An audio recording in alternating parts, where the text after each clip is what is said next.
புதுக்கோட்டை மாவட்டம் கறம்பக்குடி அருகே கோட்டைக்காடு கிராமத்தில் புனித சூசையப்பர் 125ஆம் ஆண்டு ஆலய திருவிழாவை முன்னிட்டு தேர் திருவிழா நடைபெற்றது.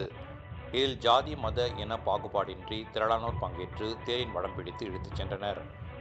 புதுக்கோட்டை மாவட்டம் கறம்பக்குடி அருகே கோட்டைக்காடு கிராமத்தில் பிரசித்தி பெற்ற பழமை வாய்ந்த புனித சூசையப்பர் ஆலயம் உள்ளது.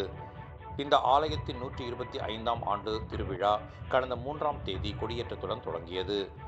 ஆலயம் முழுவதும் வண்ண விளக்குகளால் அலங்கரிக்கப்பட்டு காண்போரை கவரச் செய்தது. மேலும் இன்று கூட்டு திருப்பணி மற்றும் புனித சூசையப்பர் ஆலய தேர் பவனி நடைபெற்றது. கூட்டு திருப்பலியில் நல்ல மழை பெய்ய வேண்டியும், விவசாயம் செழிக்க வேண்டியும், உலக ஒற்றுமை வேண்டியும் கூட்டு திருப்பலி நடைபெற்றது. புனித சூசையப்பர் தேரானது மின் விளக்குகளால் அலங்கரிக்கப்பட்டு புனித சூசையப்பர் சொரூபம் அமர்த்தப்பட்ட 3 தேர்களை கோட்டைக்காடு மற்றும் சுற்று வட்டார பகுதிகளில் உள்ள திரளான பொதுமக்கள் பங்கேற்று தேரின் வடம் பிடித்து இழுத்துச் சென்றனர்.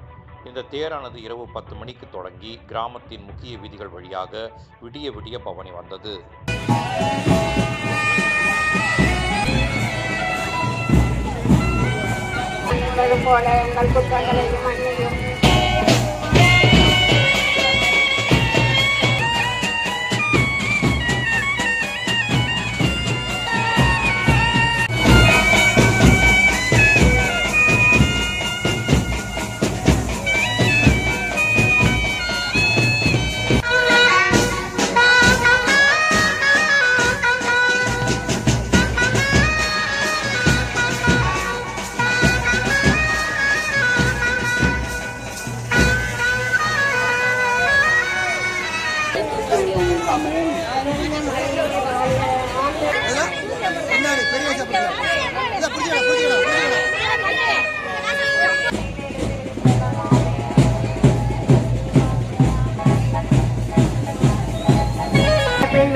வேண்டிக் கொள்ளும் ஆமே.